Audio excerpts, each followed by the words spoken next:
You know, in theory, I would love to, but I'm that person, like, my kids don't even finish playing with the toy and I throw it away, you know what I mean? Anyway, so we have this money, it has to be spent. It happens to be that one of the reasons I want to get approval is so that we can actually speak to Dr. Hock and tell her that, you know,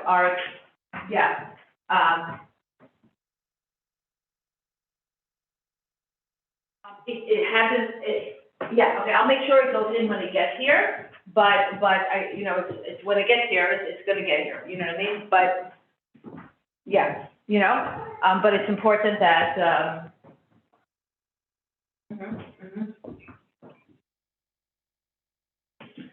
one of Deborah Fishbane's case, that is the one, you know, the other one is one of Shima's cases, is Binyamin M. And he is actually working with Avram Beller in Petah Tikva. We may be able to get money there, we may not be. The client mentioned to me, because I gotta remember his number, because he tends to call like Erev Shabbos, like, with like a suicidal message. And for some stupid reason, I check my phone like right before I bench list him, you know? And you know, so I see the emergency call and I call back and I go, oh, damn, I fell for it again, you know? I mean, I'm sure he's really in distress, but his distress comes with Shabbos coming on. I think I have shit up for him. Somebody else who does that to me. Oh God, I didn't mean to kill you. Yeah, so I so he said, oh, yeah, people told me that it's hard to do with the Pesach Tikva. Do you have any project field cases with Pesach Tikva? Okay, right, so Aram Zeller is, he's good. He did my somatic training, and I like him a lot. So if we could,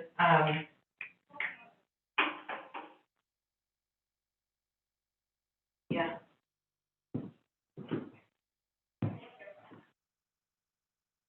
Fun, yes.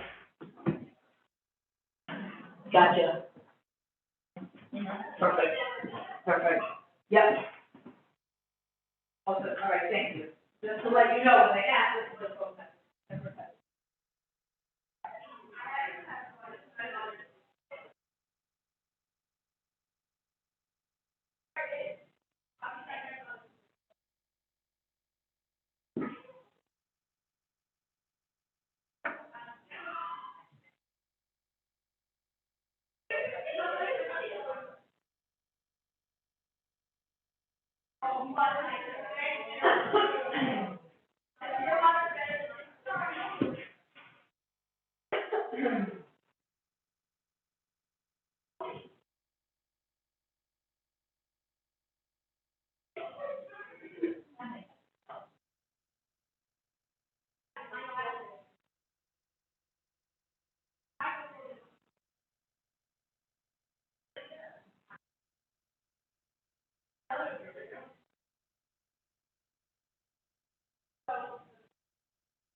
Hey, Avi, how are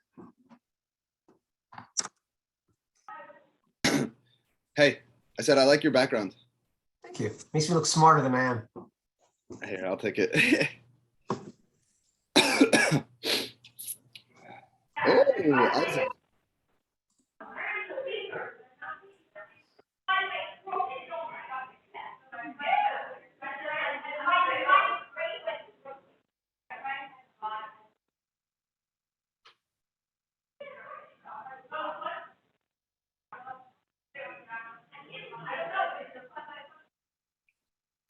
I guess we're waiting for David to start. David and everybody else in the conference room, they'll probably slowly trickling. All right. Wait, actually.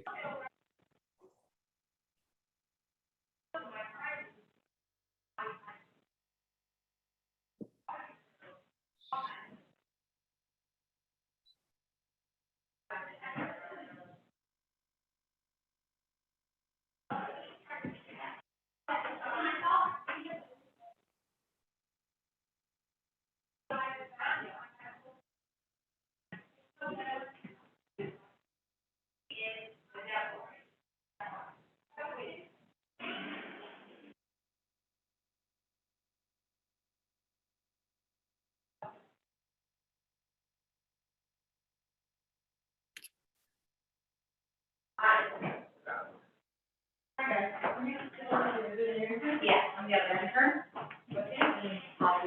Nice to meet you. Welcome. It's coming a time where like nobody's running around, but. Hi, I'm Holly. Holly, nice to meet you.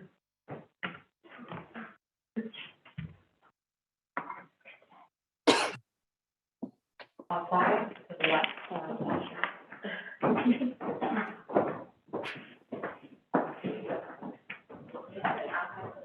Yeah, so outside. Got it, okay.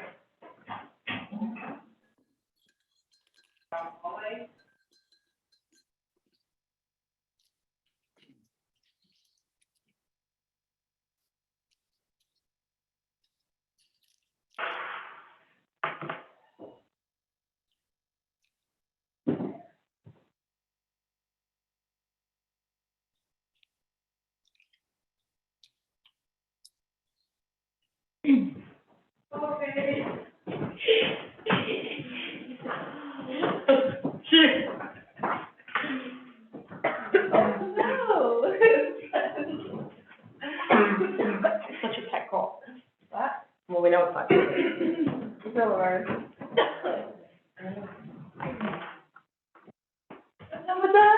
Hello. I love IFS. It's like my favorite thing ever. Put myself on a iron 2 Aye, days ago. aye. I didn't realize it was actually leak something. It's painful. Are we actually having are we having a training session? Oh, do you know what's the training? No, not a training, I'm sorry, I meant Supervision. supervision. Gosh, the one time that the therapist can speak is exactly in the middle.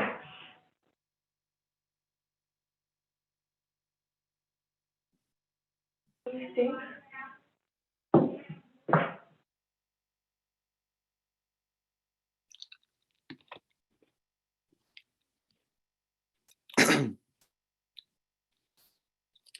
Where's David? I did this whole thing so I could Zoom with David.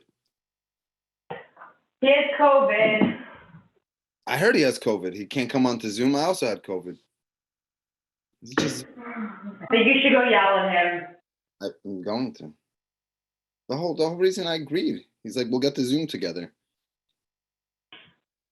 Nothing personal to anyone else.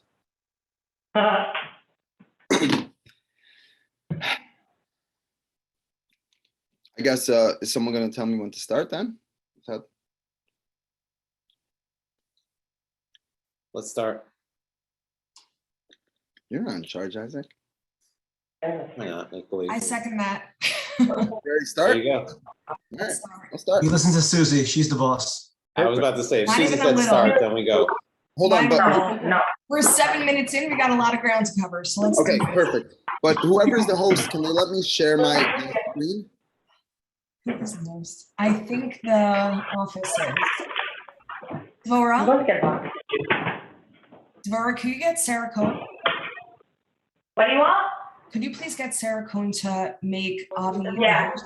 Thank you. I'll tell you, not everyone, What should I do with the remote? a bunch of people. Susie? Not the remote. Please ask Sarah Cohn to make Avi the host so that he could share his screen. Oh, yeah. Thanks. Sarah, can you make Avi the host? Sarah? Susie wants to know if you can make Avi the host. So I guess while we're waiting, I'll just introduce myself. Yeah. I'm Avi Shteingart. I'm in private practice and have a group practice in Brooklyn, but now I'm no longer in Brooklyn. But my partner Isaac Hellman is on here. He joined us and our office in Brooklyn in the 5 towns. And, I also have a friend of mine, Hannah Horowitz, who's very interested in IFS, so I invited her to mine. But I think the rest of you are all from. You know I don't remember because I just had it, so don't worry. Dvora, one more favor. Perfect. I want to know if you can mute. I muted them. Awesome. Okay, cool. So, like I said, I'm in private practice. I've worked primarily in the addiction field for 12 years in various outpatient settings, and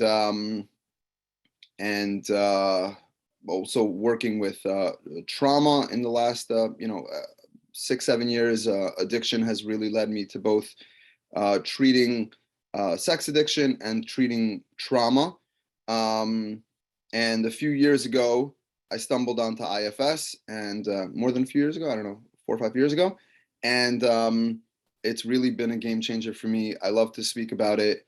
I love to, share about it. I'd sent David a copy of my therapist had written a book, that little IFS book. I have it somewhere here. I think I'd sent it a whole bunch of copies to David. He said he'd give it out to all of you. So hopefully he did. Otherwise, he's selling them somewhere else and making a profit.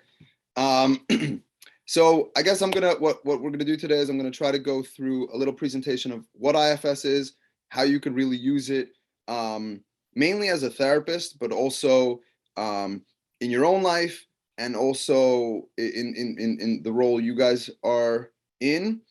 And then if we have time, obviously there'll be questions, but I'm also going to try to do a small little demonstration, like actually do a 10-15-minute session. If someone wants to volunteer and think of something to volunteer with, we could do at the end. I'll kind of show you it in action.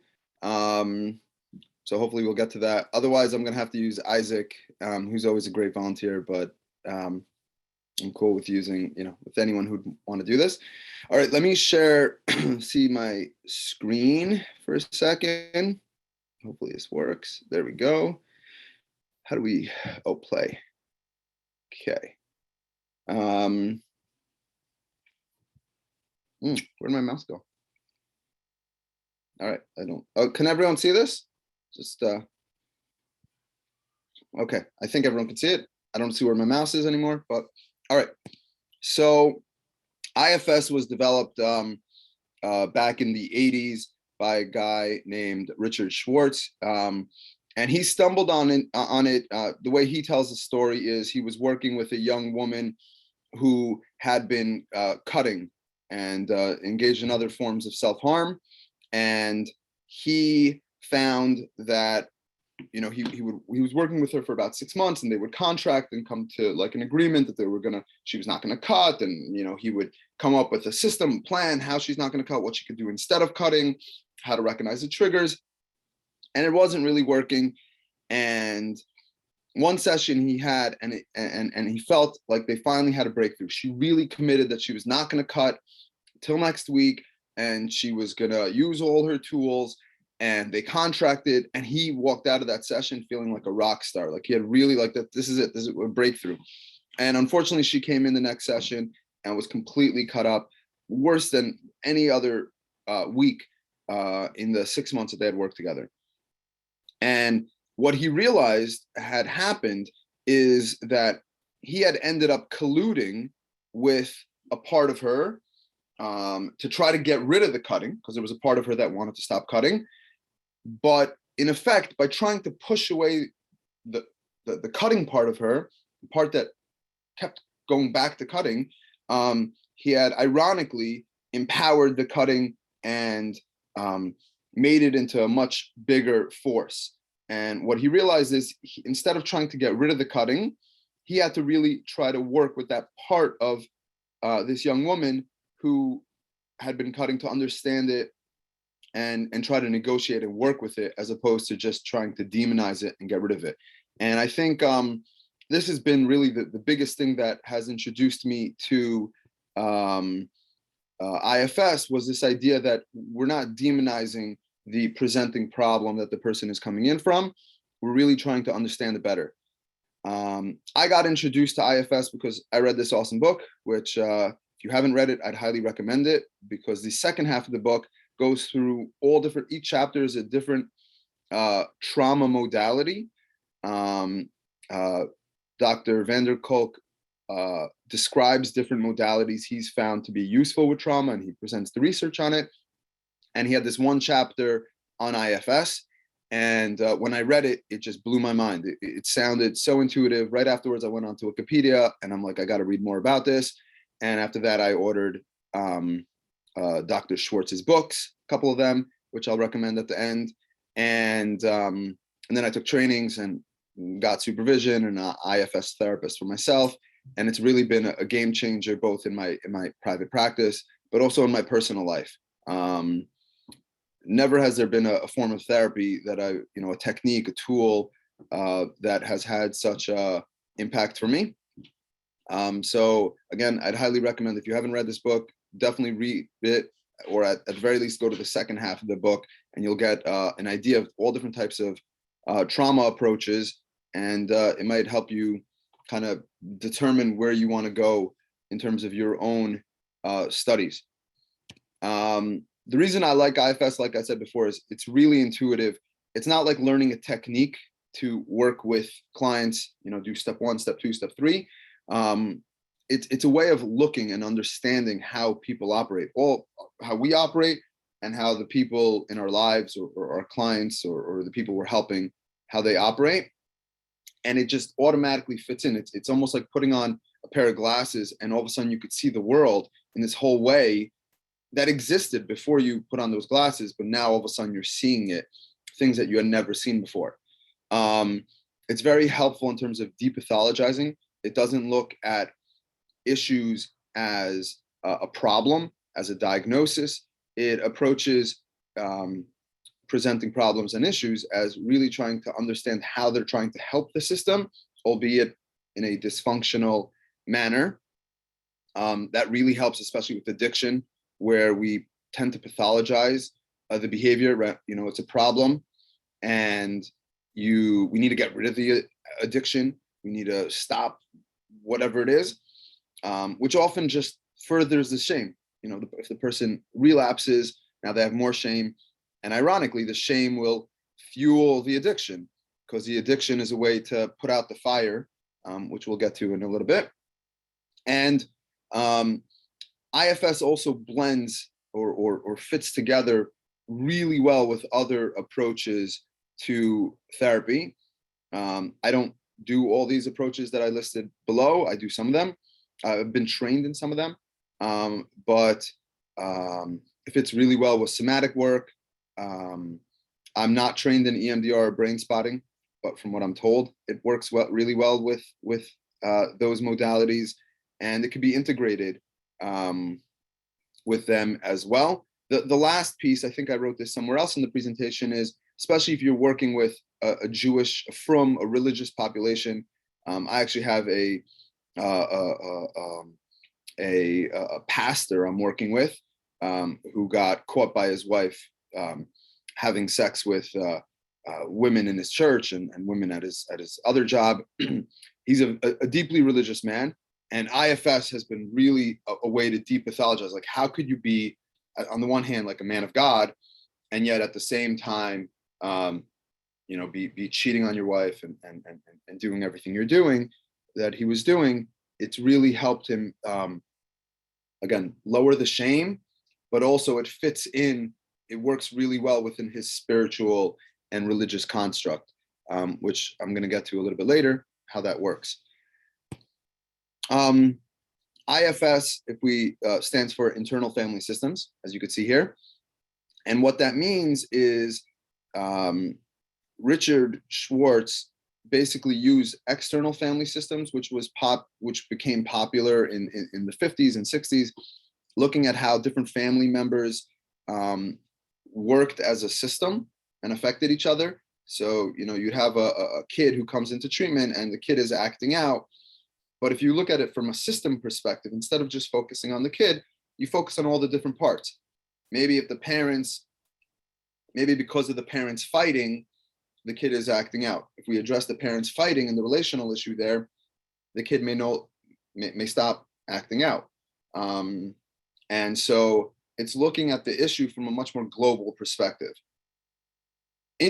So that's where the family system idea comes from, right? So there's a system, different family members it could even be in an organization. Different parts of the organization are impacting each other. The only difference is that it's operating internally. So all the different family members, the mother, the father, the sister, I sometimes call it like an organization, like not an organization. Well, anyway, an organization.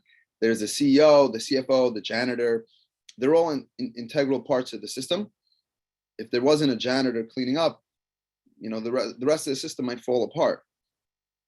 But this system operates internally, so it's going to be my parts, and I'm made up of. I'm not schizophrenic, I think, but I'm made up of different parts of me that are pushing me into different directions, right? That's why you could have a pastor who is really deeply committed to his religious practice and a spiritual man, and also very committed to his wife, and yet he has another part of him that is pushing him to act out with other women. So there's what's called multiplicity. We're made up of lots of different parts, and we have a system, and hopefully in a well-balanced system, different team members, different parts of us operate well. When there's a breakdown in the system where people are not communicating, or there's no CEO, where people are not listening to not trusting the CEO or trusting each other, we start to have a breakdown. Just as an aside, I should have said this in the beginning, if anyone wants a copy of this PowerPoint afterwards, I'll send it, I guess, to David or whoever. So, if you're worried about taking notes, none of this is like proprietary, so it's all yours. So the model is really simple. There are three different parts that make up who we are. They are protectors. I'm going to define each one in a moment. They're exiles or hurt parts, and they're the self, which is going to be the CEO that hopefully will manage the system. So we're going to go through each of those parts and see how they work with each other.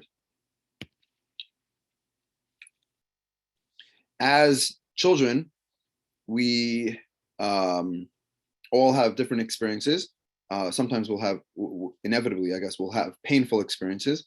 But when a child experiences a situation that is developmentally beyond their capacity to handle, they will develop what Richard Schwartz called exiles. Or another way to call it is just like really strong, deep sensitivities to things. So we all experience rejection as children, and that's normal.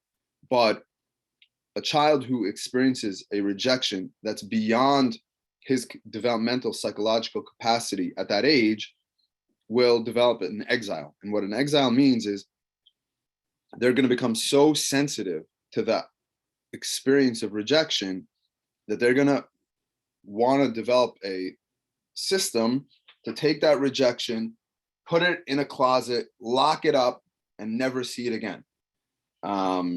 Hence the word exile. They're going to try to exile that feeling. And so we could develop exiles against rejection, against shame, loneliness, a sense of failure. We'll see a number of other examples. And as they begin to grow up, they develop mechanisms to protect themselves in all different ways against whatever it is that their exile is. So if I don't have a rejection exile, I could go on a date or go on a job interview and not worry about feeling rejected, because I've learned how to tolerate rejection. An adult who has exiled rejection will maybe try to avoid any situations that involve rejection, because at all costs, they need to make sure they never experience rejection. That exile never comes out of the closet, because if it does, they feel like it's going to overwhelm them. Rejection won't overwhelm me, but because I have a healthy relationship, I know I could tolerate it. Because they've developed this fear of that exile, they will experience it as a form of, completely being overwhelmed. I've copied this from a bigger picture, which I'm going to show you in a little bit, in a few slides. We're going to piece together the different parts and see how they work. But as you can see here, exiles basically hold on to emotions that we have tried to isolate away, put in the closet. And ironically, the more we try to avoid them, right, the more I try to avoid rejection, the scarier it becomes. And the more I try to avoid it, and it becomes kind of like a cycle. So you have on here dependency, right? So if I was shamed for needing help, little children obviously need more help than older children. Doing things, are more dependent. If a kid is shamed for it, they will take dependency and lock it in a closet and say, I never want to feel that sense of dependency again. And they'll become really independent, and in a way that's very helpful and functional. In a way, it becomes problematic. So you have a few other examples here on the bottom: shame, worthlessness, fear, grief and loss, right? They'll try to make sure they avoid grief and loss, loneliness. You have some addicts, definitely with sex addiction or gambling, where avoidance of loneliness are really key. But ironically, in doing so, you end up exacerbating it. Oftentimes, when we try to protect ourselves from feeling something and we go to the extreme in order to protect ourselves, we create the exact thing that we're trying to protect against. So if I never want to fail, I guess that's not on here precisely, but failure is one. So I'm going to try to protect myself from failing. I'm going to become a perfectionist, but ironically, perfectionism often causes more failure than would happen otherwise. Anyone, by the way, could also interrupt me for questions. We don't have to save the questions to the end. I don't mind, but I don't see everyone's video because I don't have my mouse for some reason. So just unmute yourself if you have a question, so I could hear you. So the question is, how do we protect ourselves from these exiles coming out of the closet? And what we do is we hire protectors. Protectors come in two forms. They're either managers or firefighters. And what that means is we develop managers that proactively make sure that that sense of rejection doesn't come out. So that might mean I turn down all job offers because that manager's like, Avi, do not enter into any situation where you might get rejected. So I'll have a manager that will try. His motto is never again. This will never happen again. We're going to do whatever we can to make sure that I never feel rejected again. So he's going to maybe be a critic. We'll see different examples of him. A firefighter is a reactive manager, a reactive protector, which means inevitably there might be moments or situations, as much as I try to avoid it, where the exile ends up coming out, and I start to get overwhelmed by a sense of rejection. And so the firefighter comes and tries to put out the fire, right?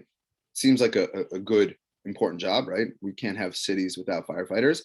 But oftentimes the firefighters cause a lot more issues than would have happened otherwise. I actually met a client yesterday for an assessment. He told me that a bunch of years ago he had a fire in his house and they lost everything. And he said most of the losses they incurred were not because of the fire, but because of the firefighters putting out the fire, but also trying to make sure there was not any fire anywhere. Every wall was torn down. And sometimes we don't need a firefighter to put out a fire. Sometimes there's a little fire here, and I could take a fire extinguisher and put out the fire much more effectively and with much less damage than calling in the firefighters. And so when we're going to get to the therapy part of this, we're going to see how that can be done. These protectors protect us from our exiles and from feeling the pain of those exiles coming out. They also protect us from other people's exiles. So, if I'm in a relationship with someone, they have their exiles also. They have parts of them that can come out and be reactive. And so I might try to protect myself from someone else's parts. And we'll get to that a little bit later, how my parts might interact with another person's parts. My wife, my kids, a friend of mine, someone I'm working with. Definitely in therapy, that happens often. I'll have a client who will trigger my own parts, maybe my own insecure parts, feeling inadequate. And part of the therapist's role is to work through my parts simultaneously while I'm working with the client. But we'll get to that. So here you have a couple of examples of different managers. You have someone who controls, right, to make sure that there's never a fire. Caretaking, maybe people pleasing, right? If I people please everyone, then no one will ever reject me or hate me or be upset at me. If I'm a super planner, if I'm completely passive, right? I just think, yeah, whatever, life's good, it doesn't matter. That's a manager. That's trying to say, you know what, as long as everything's good, nothing can affect me, except ironically, people who are people pleasers or very passive often get very hurt. There's a really good book on this. It's called No More Mr. Nice Guy. It's, what's the guy's name? I'm blanking right now. but he's not a therapist, but maybe he is actually, take it back. But he wrote this book to men where he found a lot of men are very much people pleasers and always trying to be the nice guy. But ironically, underneath it all, they're feeling very angry because they're managers. If I people please, if I take care of my wife, I'm gonna get what I want. And ironically, it doesn't happen, and then they get resentful, and it has consequences. Here are some examples of firefighters, right? Firefighters are reactive. When there's a fire, they come to put out the fire. So obviously, addictions are a great form of putting out fire, right? If I get high, I don't have to worry about rejection. If I, watch Netflix for 10 hours, I don't have to worry about rejection. Binge eating, suicidality is actually my favorite. Not as an effective way to put out the fire, but in terms of really appreciating what firefighters are. Our current approach to addressing suicide is to try to make it go away. So a client comes into us and I'll contract with them. If you continue feeling suicidal, I'm going to have to, call 911. Let's sign a suicide contract. So doing that actually is working with the manager. So I'm working with the controlling part of the person to try to get control of the situation. But ironically, that might be causing a lot of shame and triggering exiles. And suicidality is just a way, suicide is a very effective way of getting rid of pain, except it comes with a lot of devastating side effects. I worked with an older gentleman who, after the death of his father, was really struggling with suicidality, but felt very guilty for having suicidal ideation. He had a big family. He was a Rebbe for young kids, and he felt really shameful about how can I be this role model for people, and yet I'm feeling suicidal. And whenever he would get suicidal ideation, he would just shame himself and fuel it even further, which was very dangerous. The second he was able to really recognize that suicidal ideation was a way of fantasizing about getting rid of the pain, he was really able to diminish. His suicidal ideation went down because every time he felt it, he was able to say to himself, oh, wow, cool. I'm feeling a lot of pain. Thank you for trying to help me get rid of the pain or giving me suggestions of how to get rid of the pain. I think I could tolerate it. Grief and loss is a normal part of, losing a parent. And I think I could tolerate it. So he stopped pathologizing the suicidality, and it diminished significantly. There were some other things that we did to work on it, but he was also taking Klonopin as needed, and he would take a Klonopin every time he felt suicidal. And again, he ended up colluding. The Klonopin was a way to get rid of the suicidality instead of being able to understand where it's coming from, what it's trying to do for him, how it's ironically trying to help him. Within a short amount of time, his Klonopin usage decreased significantly, and his suicidal ideation decreased. So in the middle of this whole circle, you have these parts. So we have this. We have the firefighters. We have the managers. We have the exiles that they're trying to protect against. There needs to be a self. That's Avi. That's the CEO who's managing between these different parts. In a broken system, there's no CEO.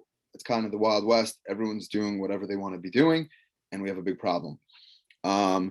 Richard Schwartz also describes the self as I don't think he's a religious man, but he is Jewish.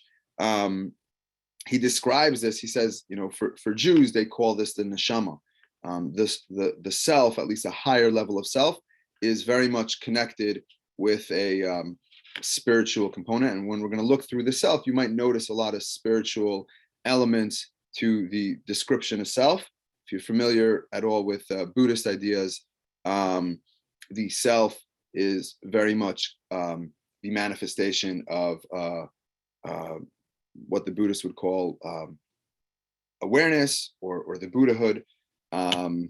So let's take a look at the self. The self, Richard Schwartz likes a lot of alliteration. So he has 8 C's and 5 P's. We'll see some other alliteration down the road. The self, when we're in a self energy place, when we're seeing a situation from the perspective of the self, as opposed to the perspective of different parts, we embody a lot, maybe not all, but a lot of these different C's. And on the next page, we'll say P's. So compassion, creativity, definitely a lot of curiosity as opposed to judgment. So, and as our role as therapists, or even in any helping relationship, our role is to give self energy to the people we're working with. Even if it's in interacting with our kids might get, into a tantrum or get very frustrated about something, or very hurt about something. And they might be hijacked by a part of them that feels really hurt, that's an exile, or an angry part of them, which is a firefighter, or a very judgmental part of them, like a self-critical part. And our job is to try to give them self-energy by embodying it in that moment ourselves. So being able to try to stay very calm, try to show them that we have confidence to sit with their uncomfortable parts. A therapist who gets very scared of a client's suicidal ideation, the client is going to see it. The client is going to see, he mentioned something about suicide, and right away I like took out a paper and be like, okay, a suicide contract, I'm calling 911. Basically, we showed that we weren't in a place of self-energy. We were ourselves by a protector, right? I need to protect myself. I need to protect my client. I need to make sure everything's safe. And there's not a lot of courage there. So our role as therapists is to try to make sure that we could stay in a compassionate, curious place. It takes a lot of courage and confidence to feel like, hey, I could handle this situation. I'm not going to be overwhelmed by my own insecurities in a situation like this. Here are 5 P's. Obviously being patient and present, trying to step back and take a big perspective, see the whole picture. I had a therapist of mine many years ago called it quarterbacking. The first thing the quarterback does when he gets the ball is he takes a few steps back, see kind of the field a little better, be away from the action a little bit more. Even being playful a little bit. I definitely, if anyone works with children, doing different types of play therapy, sand play is very helpful for this, because you could interact with, you could see the different parts and do it in a playful type of way.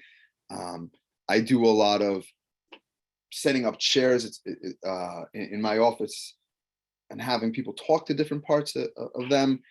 So hopefully we'll get to see a little bit of that.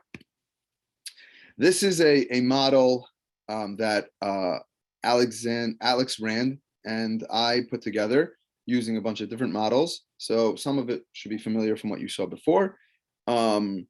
Basically, you have the manager and firefighters on top. They are working to try to make sure the exiles don't come out. I call them sometimes vulnerabilities. And the managers and firefighters can sometimes trigger each other. And ideally in the center, if the system is working well, the self is able to really moderate and be the CEO of the whole picture. As you can see here, it says to embody a state of mindfulness, grounded in the present moment, trying to see the whole picture, and is able to talk to the different parts and say, hey, I see what you're nervous about, Mr. Critic. Can you give me some space? I think I can handle this. Anxiety and depression are often managers, not always, but often they're managers. And anxiety obviously is worried about something bad happening down the road, and it's there to protect me. It's just become a little bit too extreme. And so working with anxiety, I might say to, hey, Mr. Anxiety, I understand that you're really nervous about this, but can you trust me? You can come along, but can you trust me that I could handle it, or give me a shot, give me an opportunity to handle it?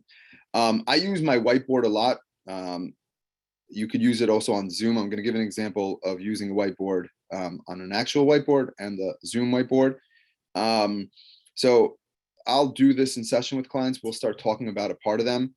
It could start in different places. You know, I might start with someone's compulsivity. You see that as one of their firefighters, you know, to compulsively investigate situations. On the left side, you see the person being very anxious, triggering a lot of criticism. This individual was very triggered by people he'd be in friends, and they would, you know, if they didn't communicate with him enough, right? If they were ignoring him, or if he felt like he was being ignored, which you see on the bottom, that's his sensitivity, his exile, getting rejected, ignored, avoided. It would trigger a lot of anxiety on the left, right? Mr. Anxiety would come in, oh my God, I think I might be being ignored. Or even before I'm being ignored, I'm going to overly communicate issues. I'm going to overly talk about things. I'm going to try to like verify, and do you like me? Are you okay? That wasn't too much. Was it too much? And ironically, he would push people away by over communicating things. So he had a manager, an anxious manager that would over communicate, and then he would push people away. And then he would have this firefighter that when people would ignore him, he would then compulsively investigate. He would ask his other friends, you know, is Joe ignoring me because of this? Is he ignoring me because of that? Can you ask him? He would do really, most of it actually was online, but he would do really over the top things, which would then further push people away. And that's why you see there an arrow going up and going down. So the exile would trigger the firefighter would react, and then he'd feel more rejected. And it would become this cycle. The problem in the whole picture was that there was no Yaakov in the middle.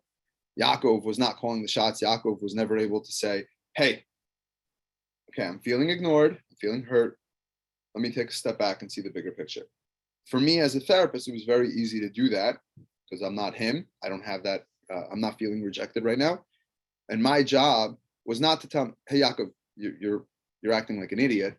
You're pushing people away, but to help him understand his different reactions, and really be able to sit and tolerate his rejection, his anxiety, his urge to compulsively investigate, because compulsively investigating is just trying to solve the problem, but oftentimes it's not really doing so. Okay, so I already started talking about how this is applied to therapy, but I'll elaborate a little bit more. In terms of the goals of IFS and therapy, this is from the IFS website. It's pretty clear. The goal is to have balance between the different parts. IFS is their motto is all parts welcome. So we're never trying to get rid of parts. We're trying to develop balance and get rid of any extreme behavior on the parts of on the part of any parts. We're trying to elevate the self, so the self can be in charge. We are trying to make sure that we listen to the parts. So we don't want to get rid of anxiety. If we never had anxiety, we would end up in a lot of trouble. Anxiety is a healthy emotion. Guilt is a healthy emotion in the right dose. Even checking out and putting out a fire, right? I had a really stressful day. Sometimes I might need to check out in a healthy way. I might need to put out the fire.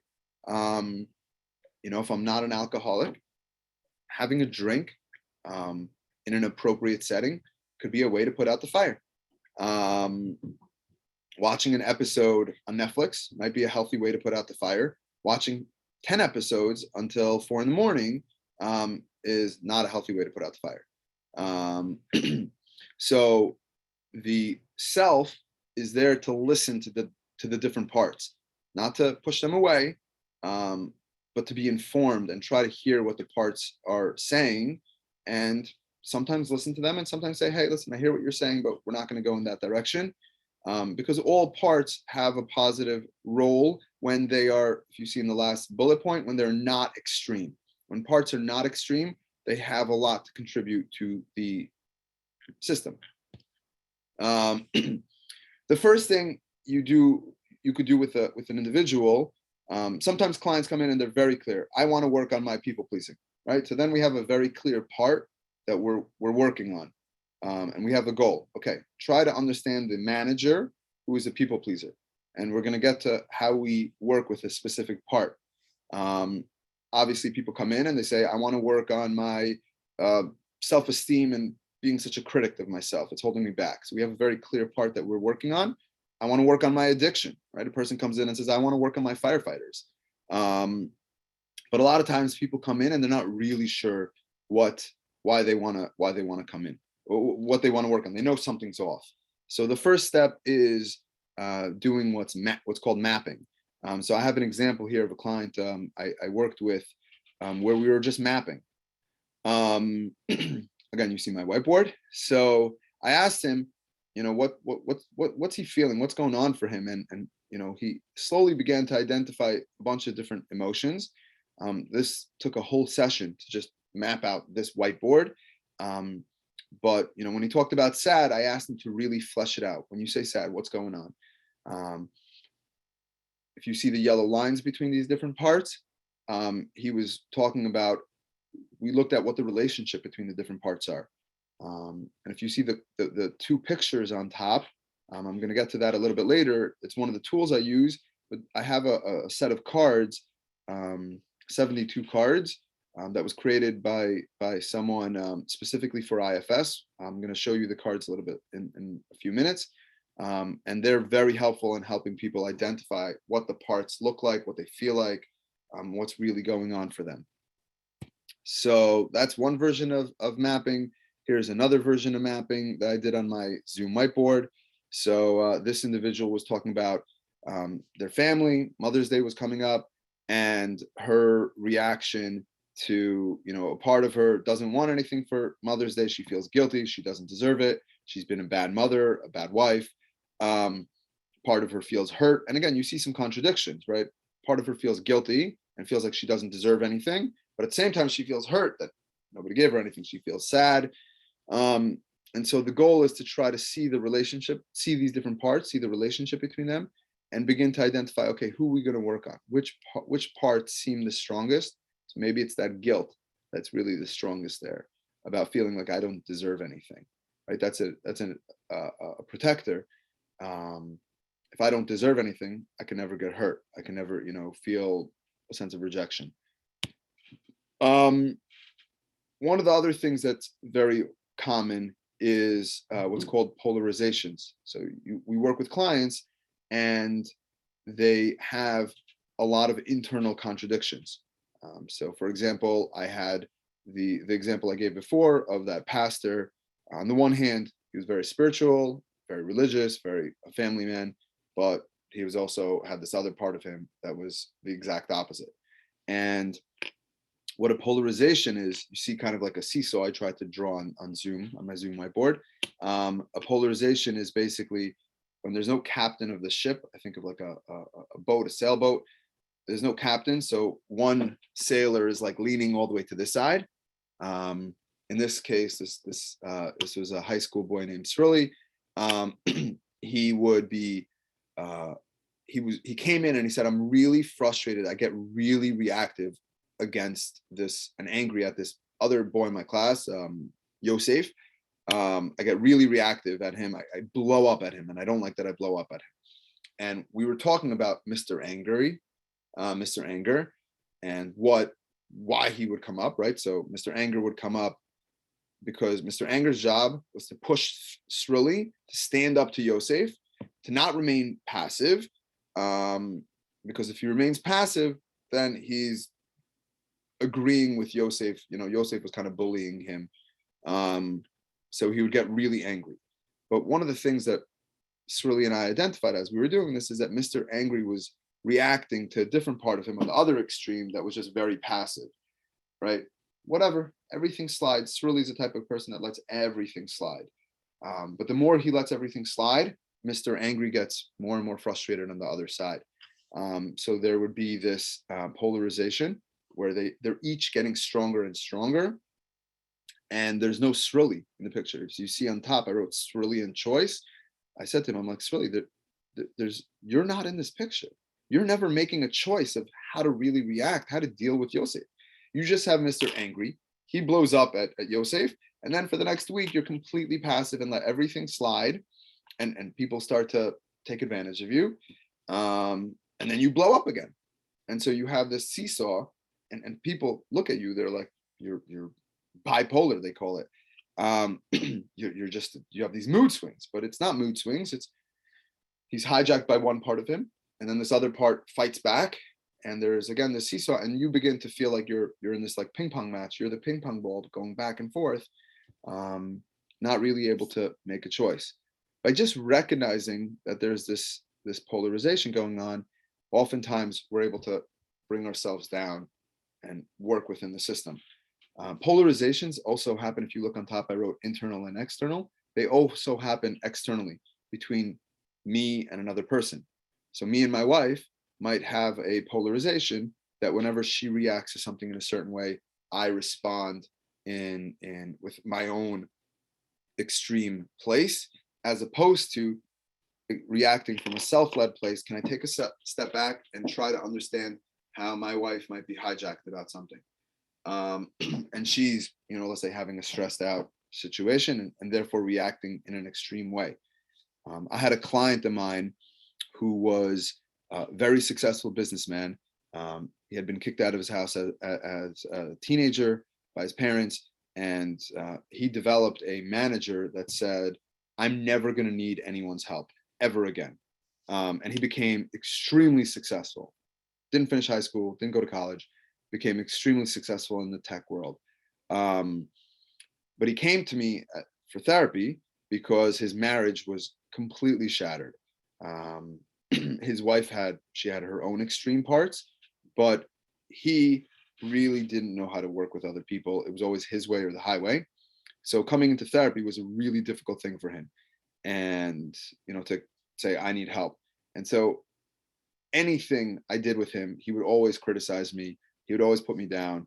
He quit therapy multiple times. He'd come in for about 6 weeks and then quit, say, this is not helping, you're not helping, you're a waste of time.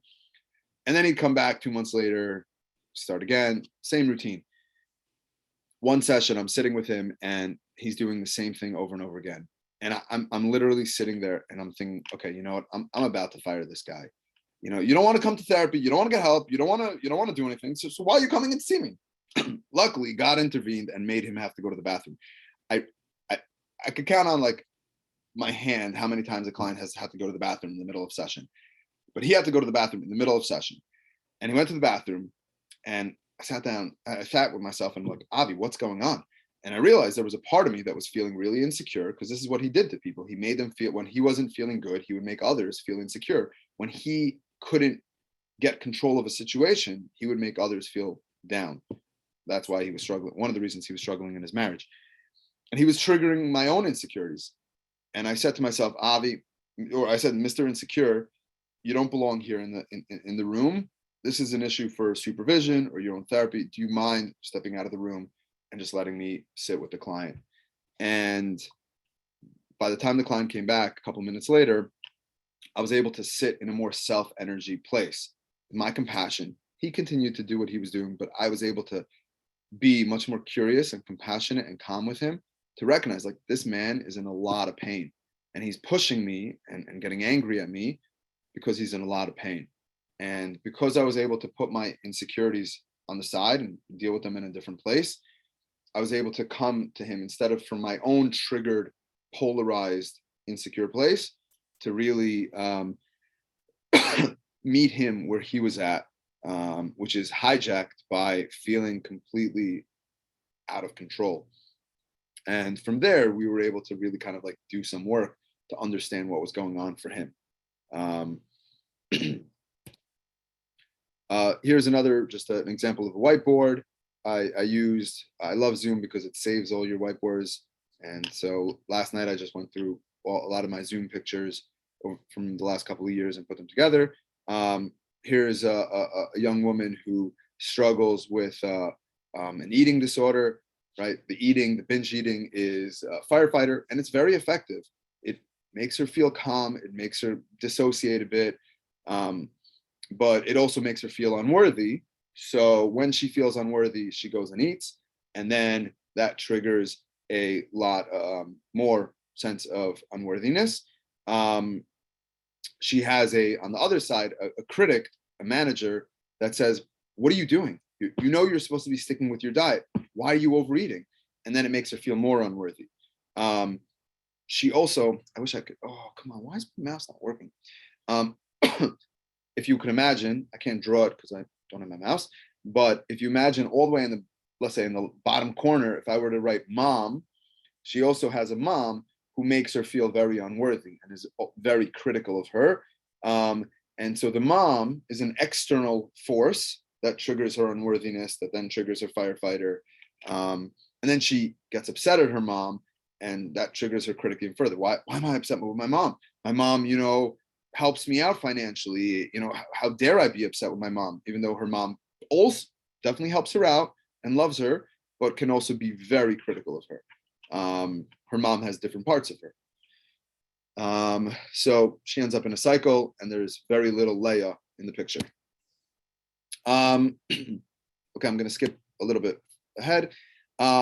So working with clients, where the first step is to really identify the protectors, the managers that say never again, the firefighters that say I need to put out a fire when it gets too hot in here, to help the clients understand what those defensive protectors are there for, to not see them as some evil, bad part, right? A lot of my work is my clients see their parts as really as the problem. I'll just show you. A client of mine sent me a picture last night. Let me pull it up so you can't see his name. Okay. I asked him to identify what his anxiety looked like, and this is just on my phone. This is the picture he picked for his anxiety. You can imagine he doesn't have a really good relationship with his anxiety. He really hates it. He thinks it's ruining his life, which in a way it is. But when you find your anxiety to be so evil, it's and so dark,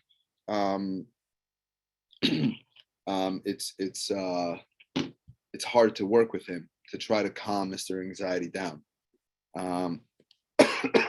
So the idea is of therapy with a protector is to try to do what's called unblending, to try to help the client see the anxiety as separate from them. That's why using, like, for kids, little toys, sand play is very helpful. For adults, I use, again, these cards, which I'll show you in a little bit. I use chairs, having clients talk to. I have a client of mine who his name is Simcha. He parties a lot. When he grew up Hasidish, he grew up feeling very insecure, and he found partying as a way that gave him courage, made him feel like the man. But ironically, for some reason, he's identified the party part of him. He calls him Ben. So now we have a point of reference. He told me this weekend that he didn't go partying anywhere. And I said to him, you seem very happy that you didn't go partying. It's part of his, his coming into therapy is because of his partying and the acting out that comes with it, and the money spending and the binge eating and the sex that comes along with it. I said, you seem very happy because you have an agenda to stop partying. It's, he wants to settle down with his life. How did Ben feel about not partying? And so my goal is to create, Ben's an important part of him. And Ben, as a teenager, really helped him out. As a late 20s adult, Ben's causing a lot of problems. Although Ben, with his business has helped him become very successful. Ben is very confident, very outgoing. So in some ways, Ben has been really helpful. We don't want to totally get rid of Ben, but he now is able to have conversations with Ben. And Ben might say, hey, I really want to go out. And he's able to say, hey, Ben, I get what you want. We'll go out. He'll often go to a party, and Ben's like, this isn't enough, and he'll have to go to the next party and the next party. And so he's learning to be able to say to Ben, hey, we went to a party. I think this is enough. Can we kind of stop here and, pick it up tomorrow, let's say. A lot of what I do is asking clients how they feel towards parts of them. how do you feel towards Ben? How do you feel towards this anxiety? This client who sent me this picture of his anxiety, I asked him, how do you feel towards Mr. Anxiety? And he said, I hate him. He's so annoying. And what was the word we came up with? It was on the whiteboard I wrote. It was much more irate, I think was the word. He's really, really angry and annoyed with him. Being annoyed with him, that's a polarization. I have Mr. Anxiety very strong and Mr. Frustrated and Annoyed, who is polarized with him. If I can calm down the annoyance, then I could also then begin working with Mr. Anxiety to calm down as well. Right? The assumption is always that a part is here for a reason. We may not know the reason, but we need to appreciate that it's there for a reason. As the therapy goes on, we're able to identify what's the exile that it's protecting against. So this is a flyer, I think also from the IFS website, that another alliteration, 6 Fs. This is how you work with protectors. You try to really understand what's going on. You find them in the body. This is where it connects to the somatic work. You try to really bring attention to them. I'll ask clients to describe it. When you feel it, where do you feel it in your body? Some clients don't know how to identify things in their body, so I'll move on from that. Some clients, it's very helpful, especially because if they could identify it in their body, they're going to be able to become more aware of it in the future, to identify how, when that part comes up, they'll see it in their chest. Oh, this is this part of me. This client I was with, Mr. Anxiety, for him, it manifests in like a shortness of breath. And so whenever he has that shortness of breath, he knows that Mr. Anxiety is around. A big number 4 is a really big one. How do you feel towards this part of you, right? If you feel really angry at it, we're not going to be able to move forward until we calm down that anger, until we ask that anger. And, Mr. Angry, I know you really want to get rid of the anxiety. Do you mind giving me some space and trusting me or trusting the client to work with, to work with them, to work with the anxiety? If you don't trust me, then we're just going to be stuck in a seesaw polarization and we're not going to get anywhere. And then we try to really become intimate with them, friend them, right? Number 5, and find out, what are you afraid of? So I'll ask Mr. Anxiety, or I'll ask the client to work with Mr. Anxiety. What's he afraid of will happen if he wasn't always so anxious? So this guy said to me last night when we were, or I'll ask him what's he afraid of. He never gives you, he never goes on vacation. He never calms down, gives you a break. Or what's his job? What's his job for you? I compare it to like angels, right? Every malach has one job. So every protector has one job. What's he afraid of? So this guy said to me, he's afraid that I'm going to be blindsided by something. He's afraid that I'm going to be at work and all of a sudden something's going to hit me that I didn't expect, right? So Mr. Anxiety is really controlling and he's trying to make sure that I never get blindsided by anything. And now we've identified an exile.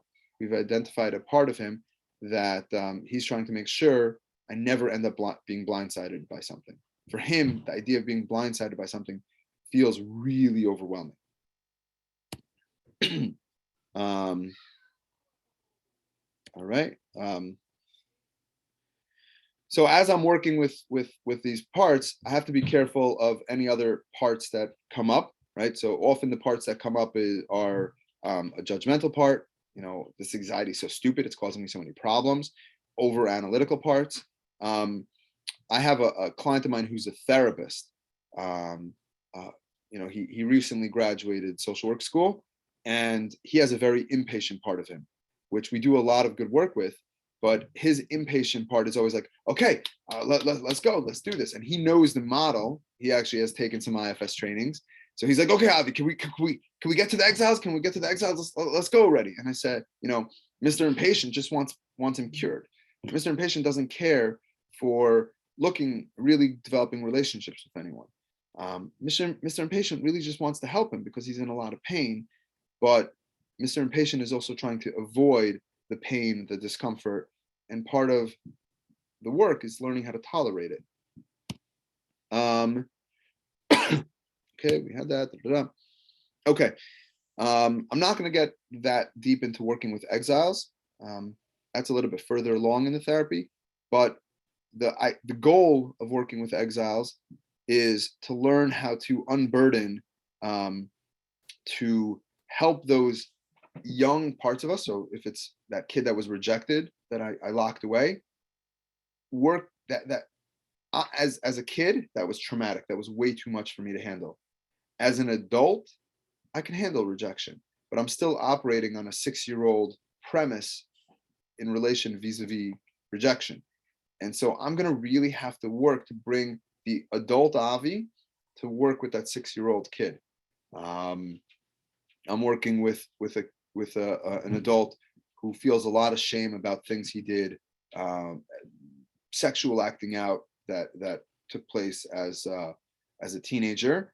But what really came out was that his family's reaction to any type of sexual stuff, that exploration that happened from a very young age, starting at like 4 or 5,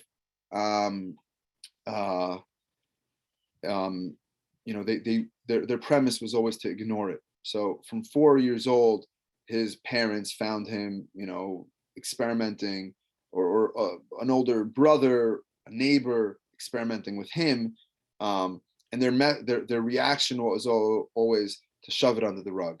And then when he was caught later on as a 14-year-old, the same thing was done, shove it under the rug. And so he has developed this shame of like being discovered, right? The goal, his family motto, the family protector, manager was, they're a pretty chashiv family.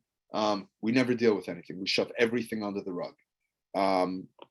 And so, number one, I've worked with him in terms of his own protectors that he's inherited from his family to shove everything under the rug, and as well as now working with his exile, this kid that was never seen from 4 years old, even when he got caught acting inappropriately with others as a 14-year-old. It was, yes, he was hurting other people for sure, but he was also traumatized himself by the way his family reacted to it. A very strong crisis reaction, and then mamish, like 2 hours later, it's gone. It's like nothing ever happened. Do not ever talk about it. And so there was this shameful part of him that is operating beneath the surface. I never want to feel that way again.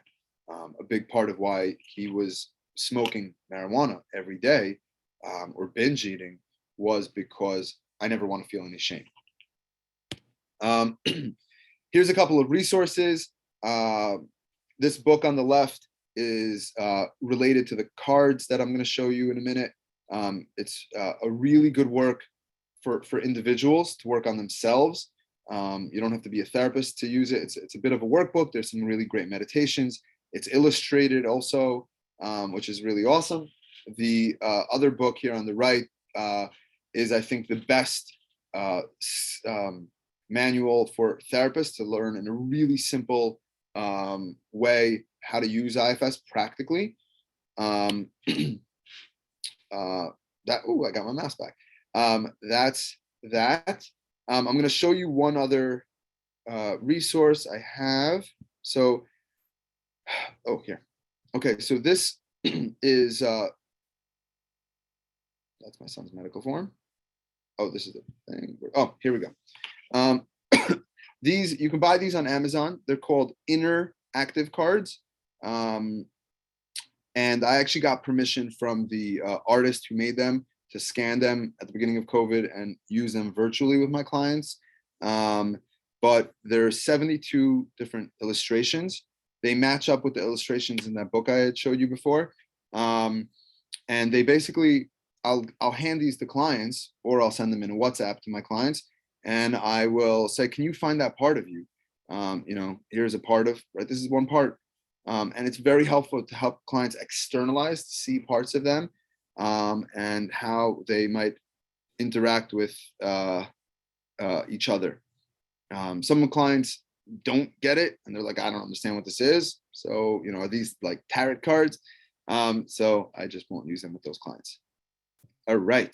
I don't think we're going to have time for a role play, but we definitely have a lot of time for questions. And also, if anyone wants to schmooze about this afterwards, as you could tell, I like to talk. and I also love to talk about IFS. So I'd be more than happy to, talk with anyone about this in terms of like how to learn more about IFS, how to like develop IFS skills. Thoughts, questions? Isaac. Oh, thank you for a great presentation. So I'm curious how this differs from, I got to know a little bit about it before, but not something I utilize every day, and trying to understand how it's different than sort of inner child and parts work, where it almost feels like it's almost two questions. Number one, what makes it different? And number two, like when you spoke about that pastor that was like dealing with that conflicting sides, I can almost see that working with the religious community with like, here I do something good, but at the same time, I also feel like, there's one thought I have of the client that, worked as a chazan on Yontif, and like, how can I get up there and daven when I'm doing such bad things or I'm having these bad thoughts, and like, what would you utilize and how? It's a couple of good questions. So first of all, this, like I said at the beginning, this modality works really well with other modalities, especially in the beginning work where you're trying to identify different parts. So I'll sometimes start sessions with like a brief mindfulness meditation just to help clients become aware of the different parts that are there. Various DBT skills are also helpful in terms of negotiating with parts. So let's say take the Dear Man skills for DBT. Dear Man skills are used to negotiate with other people, to speak effectively with other people. But you could also use those DBT skills to work with your own parts. Can the self use DBT skills to for interpersonal effectiveness, to work with parts inside of me?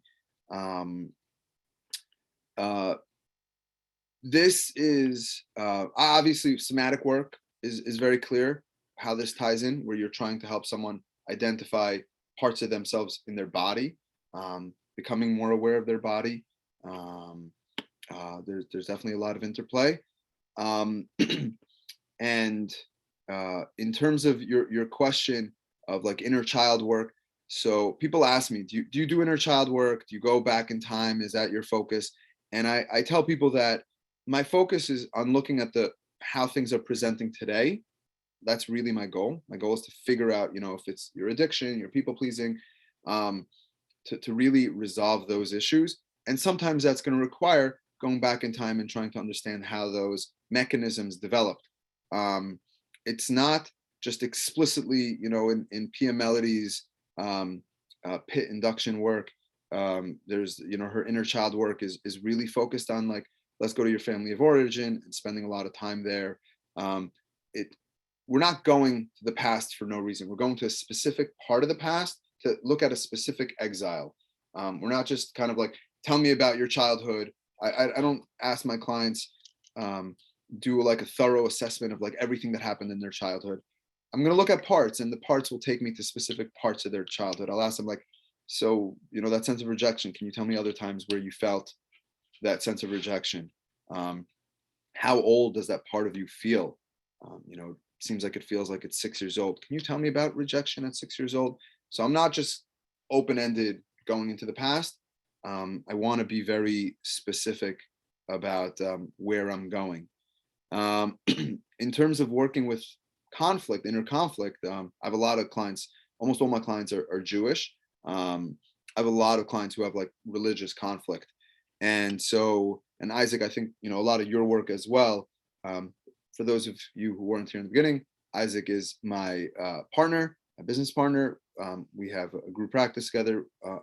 Both Isaac and I do a lot of IFS work, and our associates, I've pushed them very much to get trained in IFS. So we have a lot of clients who have like a lot of that internal conflict. Even this guy, Simcha, that I was talking about before, right? He has a big tattoo over here that says Simcha in Hebrew, and he loves his being religious, his whole connection with Judaism and Jewish culture. At the same time, he has a very hard time with it. It's caused him a lot of trauma. He grew up in Mea Sharm. And so it's about being able to appreciate the different parts of you that are coming up. and recognizing the conflict that we have, the imperfection, right? So this is where, whether it's a Buddhist or a spiritual perspective, is really important. Being able to appreciate what our imperfection is. God designed us to be imperfect, but ironically also to be striving towards perfection, although we're never going to get there. So we have a part of us that's striving towards perfection, and a part of us that's reacting to the fact that we're not perfect, and helping clients really identify with that. Isaac, it's funny you mentioned that example of a chazan. I have a client of mine who is learning in BMG, has a family, has a pretty had a pretty significant porn addiction, but also was hired to be a chazan for the Yom Noram, and had a lot of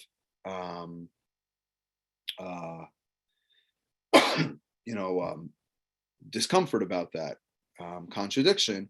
And a lot of our work was being able to appreciate why there's a part of him that has discomfort. It's healthy to have that discomfort, right? It's encouraging him to work to become better. But it's important to make sure that that discomfort, that judgment, that criticism doesn't overwhelm him and paralyze him, right? At times it's paralyzed him from being able to be a chazan. And So in that example of exile, the exile would tell him not to do the job because, well, what? the manager will say, don't go do the job because there's an exile that feels like a bad Jew. And so I want to make sure, right? So it's better not to be a chazan than to, God forbid, feel like a bad Jew. So it makes it's that's the polarizing, or I'm either this, or I'm either internal or external, where I can be this great, singer or presenter or whatever it might be, or I'm just terrible and doing nothing. Right. And ironically, this year he went and he was chazan, and people came up to him and said that was the most powerful davening. And I don't think it's a coincidence that it was the most powerful davening they had heard from him, because I think he was able to really accept his contradictions, and therefore his insecurity about being a chazan didn't show up. In the past, when he wanted to be the perfect chazan and be the perfect Jew, the perfect chazan, it interfered with his ability to actually get up and be a good chazan. If I can add on one more thing, where I've seen it be helpful in this experience, was, let's say we did have this chazan, right, and we want to help this person deal with his porn addiction, and if we're playing into that role that he's either good or bad, even just in previous modalities that we've used together, something has to give, something has to win, so to speak. So it's either he's resolved his porn addiction or he hasn't, and therefore he's worthy of praying or he's not worthy of praying. And he'll have this conflict going on and on and on. And if we're playing into that as therapists, I feel like we're enabling that unhealthiness, that that fight. Whereas if we're looking at the fact that both parts are going to exist at the same time, dual realities and all these different modalities that we can talk about, just getting him to look at the fact like, hey, there is a contradiction. There's a contradiction into what you want to be. Yes, you have a beard, you feel chashuv, you feel important, but at the same time, you also have these flaws, and these flaws are coming from X, Y, and Z place. And that can motivate someone wanting to grow, but it doesn't have to contradict everything. Right. It's coming from a healthy place of growing, as opposed to coming from Mr. Judgment motivating the insecurity. Right? Mr. Judgment might say, hey, I think you need to be a better Jew, but Avi has to be the one that executes being a better Jew, as opposed to Mr. Judgment just like making me feel guilty and pushing me. And so oftentimes I'll have clients who are like, I need to change. I need to, get rid of my phone. Actually, his kid Srilly said to me yesterday, I'm getting rid of my phone. I'm getting rid of my PS4. I'm never drinking alcohol again, and no more weed. And I said, whoa, clearly I could sense that that's not coming from Srilly. That's coming from a part of him that feels really bad about something that recently happened. And he's like, that's it. We're throw everything in the garbage.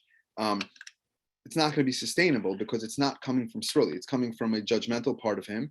And I said to him, I said, what are you going to do at night, right? He has Mr. Boredom is a firefighter. And whenever he's really bored, his firefighter knows exactly what to do.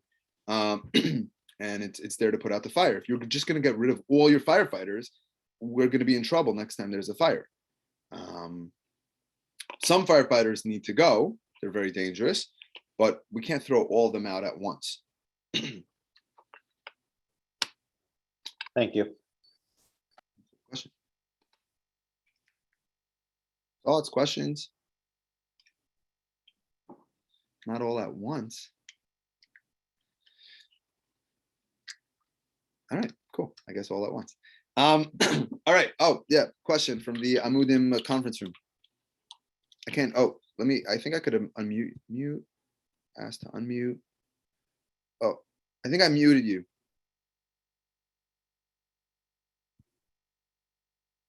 Is that me? Yeah. Oh, there we go. Can you hear? Yeah, I hear you. Okay, Sherry, you want to go first? I have a few questions.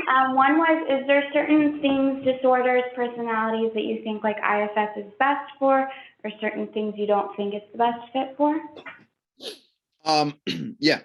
So, in terms of what it works really well for, definitely firefighter type of issues that people come to. So it could be really helpful for addictions, self-harm, eating disorders. My primary trainer and supervisor is this woman up in Connecticut who has been using it for a couple of decades for eating disorders.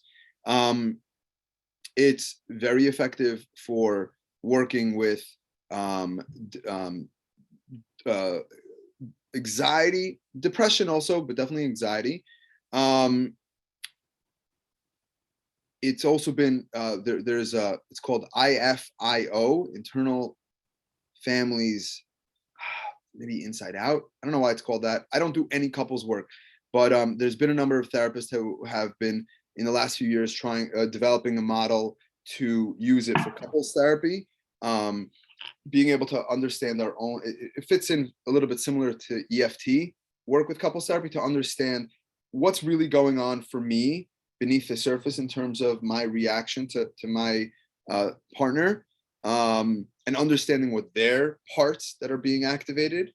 So that's where it's been really useful. It's also, for me, it's my primary resource for trauma work. The only place I would recommend being a little bit wary with it is, and I think someone put this in the chat, is in terms of trauma work when someone's really, really reactive, where someone's, if you ask the IFS people, they'll say, you could do it with it. There's a couple of ways to do it, but this is where using still DBT skills, using EMDR skills, for acute kind of like reactive, when someone's very, very activated, to do this like insight oriented work is harder. I have a few of my colleagues who I trained with in IFS who are also EMDR trained, and they say that IFS is their primary modality, but they will use EMDR in acute settings where someone's coming in and they're really feeling triggered, they're really feeling overwhelmed. Even in terms of addiction work, so I'm a big 12-step believer. I also believe in, I don't do a lot of CBT work, but basic CBT at the outset of addiction work is very helpful. So there's some basic skills outside of IFS. IFS doesn't have that many skills to give to clients besides learning how to pay more attention to yourself and work with your different parts. So I will use, relapse prevention skills in the beginning with clients. Yeah. So was there something that you don't think would be a good fit for IFS? So I don't think any specific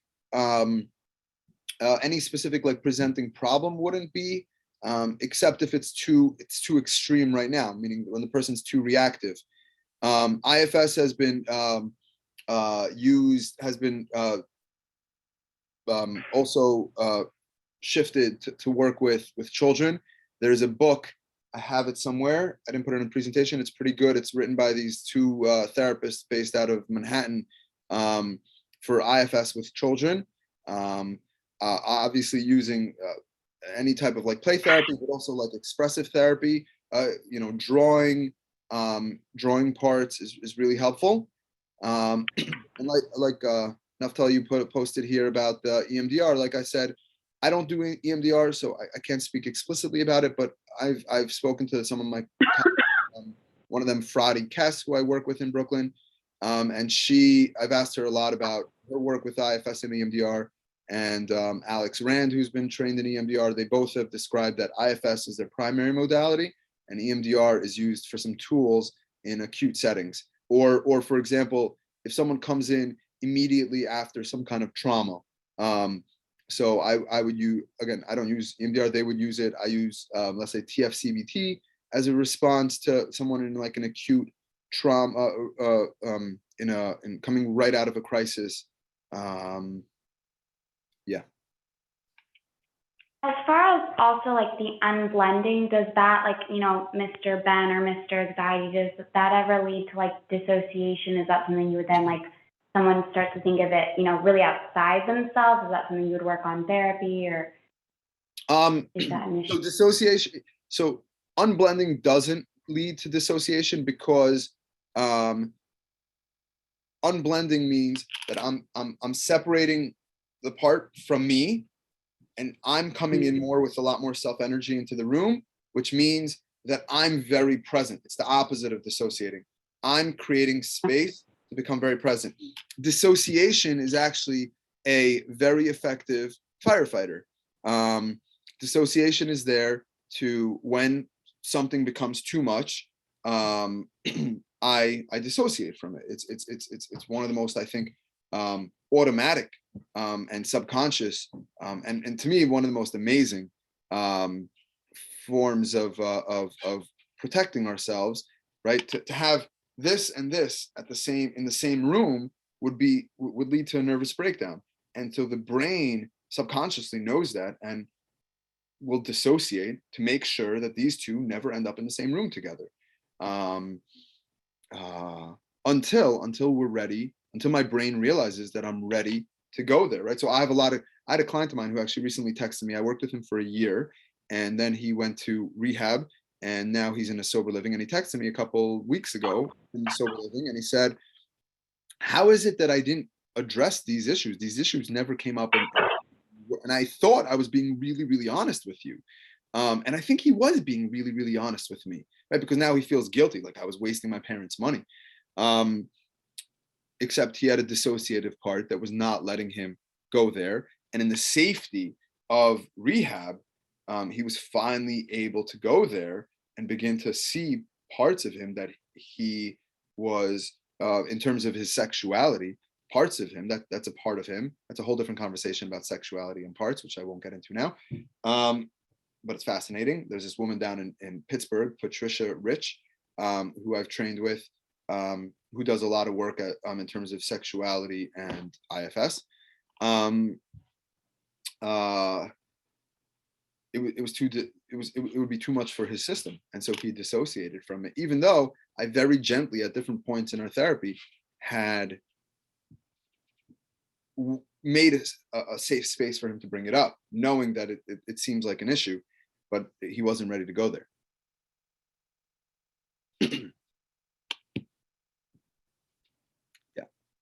I guess I want to know, when working with a client, do you normally start with like the exile? Because I see that, like, I guess it seems to me that the managers and the firefighters like build on the exiles, like one after the next. So do you normally start with the client with the exile parts, or more like the managers and the firefighters?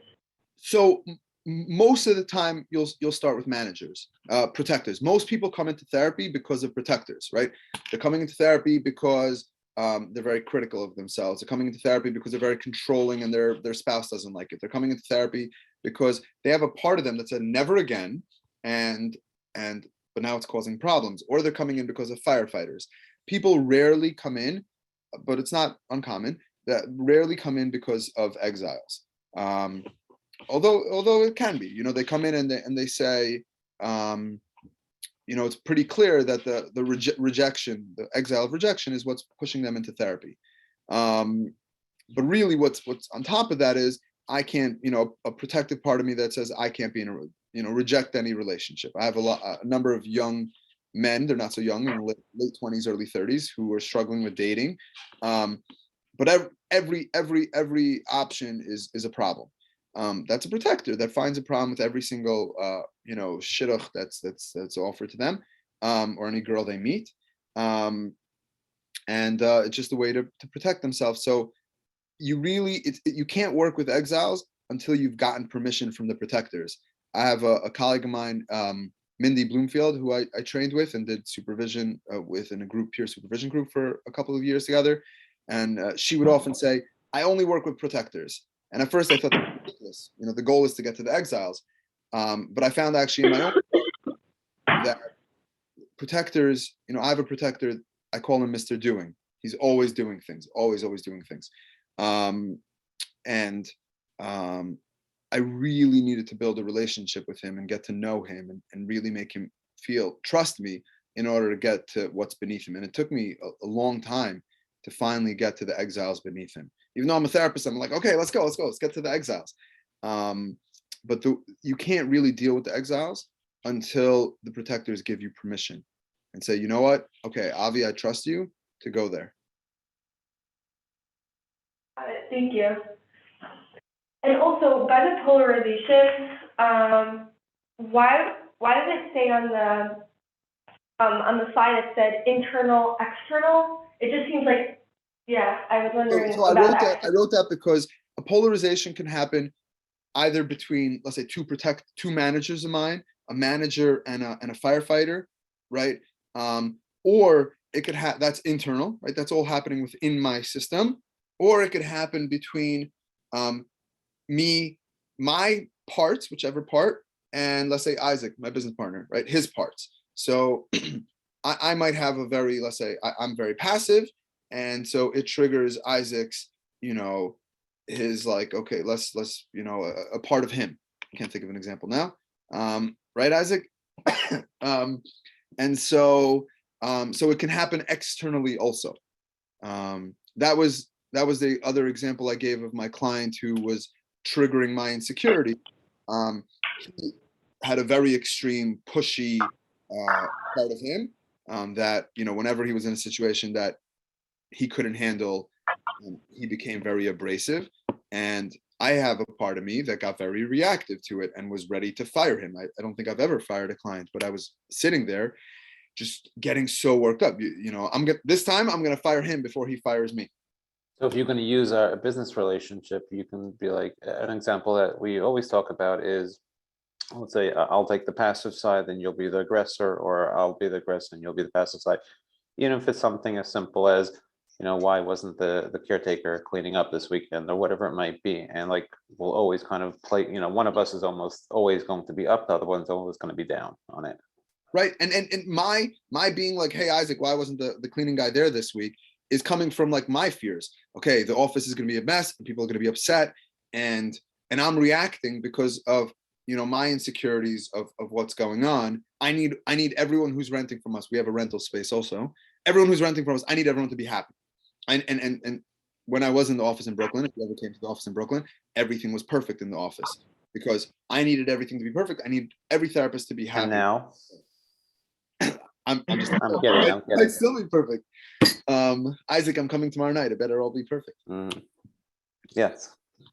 Notice my passivity right now. But I realized that was my doing. That was my perfectionistic part of me. Thank you. Again, I'll send David, he's my contact. I'll send David this PowerPoint. If anyone, I'll send my contact information. If anyone wants more information. If you didn't get those books, give me one sec. Hold on.